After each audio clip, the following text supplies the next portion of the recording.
चंदन, yes ma'am. ये लो तुम्हारा Diwali gift. Happy Diwali. Thank you ma'am. अच्छा हाँ सुनो, इस बात का खास ख्याल रखना कि मेरे हस्बैंड को इस बारे में पता ना चले, ठीक है? ठीक है मैम।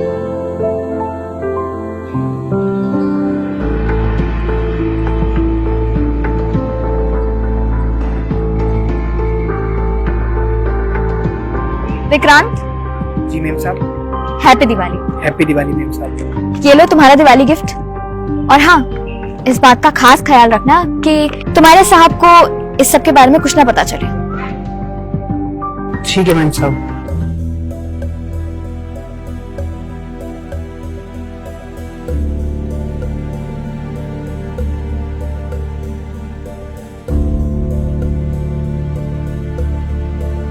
मनीष, जी मैम साहब।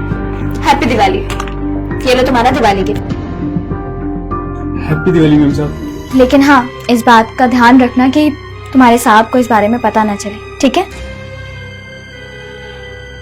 ठीक है मैम साहब। अब काम करो।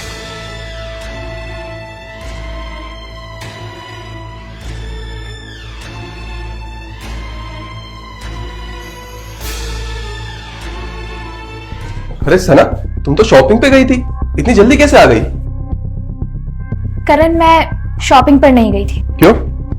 और मैंने तुम्हें बहुत सारे पैसे तो दिए थे, तो उन पैसों को क्या किया? कहाँ है वो पैसे? करण, आपको तो पता ही है, दिवाली आने वाली है और हमारे घर में काम करने वाले बहुत सारे लोग हैं, है ना? और आपको ये भी मालूम होगा कि दिवाली एक ऐसा त्योहार होता है पूरे साल में जिस पर इंसान उम्मीद लगाकर बैठा होता है। पूरे साल मेहनत करता है, काम करता है और वो ये सोचता है कि अब दिवाली के समय उसे नॉर्मल महीनों की तनख्वाह से कुछ ज्यादा एक्स्ट्रा मिलेगा, बोनस कह लो या फिर कोई गिफ्ट कह लो। उसे अपने मालिक से उम्मीद होती है कि वो दिवाली पर उसके लिए भी कुछ ना कुछ जरूर करेंगे, क्योंकि दिवाली पर हर किसी के काम में बहुत प्रॉफिट होता है। हम तो प्रॉफिट कमा लेते हैं, लेकिन हमारा प्रॉफिट तो उनसे ही होगा ना। मैंने देखा कि हमारे घर में काम करने वाले सभी लोगों के साथ किस तरह से पेश आ रहे थे, आप कैसे डांट रहे थे।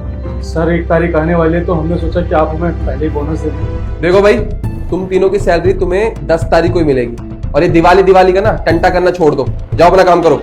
10 तारीख? सर आप ऐसा मत कीजिए, वो क्या ना, मेरी माँ की तबीयत बहुत ज्यादा खराब है और ऊपर से त्योहार भी आ रहा है। अगर आप 10 तारीख को पैसे देंगे तो सब कुछ खराब हो जाएगा। हाँ सर, मुझे भी पैसे चाहिए, मुझे भी अपनी बहन के लिए स्कूटी लेनी है, और अगर मैं अपनी बहन को स्कूटी नहीं दिला पाया ना तो वो निराश हो जाएगी, क्योंकि मैंने उसको बोला था कि मेरी दिवाली पे जो पैसे मिलेंगे मैं तुझे स्कूटी दिलवा दूंगा। और सर मुझे भी कॉलेज की फीस भरनी है, मुझे भी पैसे चाहिए। भाई मैंने तुम तीनों का ठेका ले रखा है क्या? अब तेरी माँ की तबीयत खराब है तो मैं क्या करूँ, और तेरी बहन को स्कूटी दिलानी तो मैं क्या स्कूटी दिलाऊं उसे?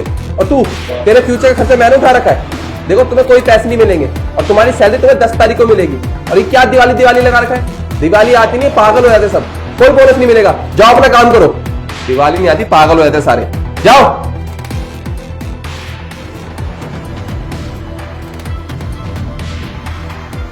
माना कि वो लोग हमारे घर में काम करते हैं करण, और औहदे में हमसे छोटे हैं, लेकिन इसका मतलब ये नहीं है कि हम उनके साथ इस तरह से पेश आएंगे, बदतमीजी करेंगे। इज्जत हर कोई डिजर्व करता है करण। त्योहार के वक्त पर तो हर किसी में प्यार बांटना चाहिए, लेकिन आप है कि उनके साथ ऐसे बिहेव कर रहे थे। अरे उन लोगों ने साफ साफ बताया आपको कि उनकी क्या क्या परेशानियां हैं और क्या क्या जरूरतें हैं, और उन्हीं जरूरतों और परेशानियों को खत्म करने के लिए उन्होंने आपसे उम्मीद लगाई हुई। दिवाली के इस अवसर पर वो यही सोच रहे थे कि आप उनकी मदद करेंगे, उन्हें बोनस या गिफ्ट देंगे तो उस रूप में उनकी मदद होगी। किसी को अपनी माँ का इलाज करवाना था, और किसी को अपनी बहन के लिए स्कूटी चाहिए थी, तो किसी को अपनी फीस भरनी थी जो शायद वो परेशानियों की वजह से भर नहीं पाया था। पर आपने उनकी परेशानियों को नहीं समझा, और समझेंगे भी कैसे? हमारी जिंदगियों में परेशानियां होती ही हैं, लेकिन हमारा फर्ज बनता है कि हम उनको समझें, क्योंकि उनकी जिंदगी हमारी जिंदगी से बहुत अलग होती है। सना, तुमने बिल्कुल ठीक कहा, मुझसे बहुत बड़ी गलती हो गई, मुझे ऐसा नहीं करना चाहिए। वो बहुत वफादार है, अपना काम ना बहुत अच्छे से करते हैं। मैंने उन्हें कभी अपना समझा ही नहीं। मैं अपनी ये गलती जरूर सुधारूंगा, और जितना मेरे से होगा मैं करूंगा।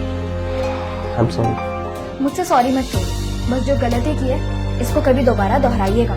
प्रॉमिस, आज के बाद कभी ऐसा नहीं।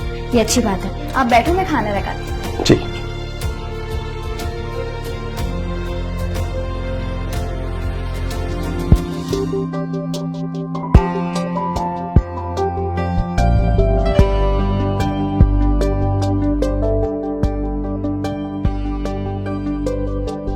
अब इन पैसे से अपनी माँ का इलाज कराएं।